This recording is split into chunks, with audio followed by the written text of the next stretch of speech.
How to enable or disable block top level redirect by third-party iframes in Safari on iPhone X. And okay guys, in your mobile phone, go to settings. In settings, scroll down and go to Safari. In Safari, scroll down again and below, you can see the advanced. Okay, go to advanced. In advanced, you can see here the experimental features. Okay, go to this. In experimental features, okay, scroll down and find the block top level redirect by third-party iframes.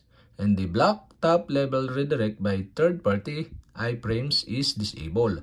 To enable this, you'll have to do is switch on the switch button on the right side. And okay guys, we have successfully enabled. And to disable again, you'll have to do is switch off the switch button on the right side. And okay guys, we have successfully enabled or disabled block top level redirect by third-party iframes in Safari on iPhone X.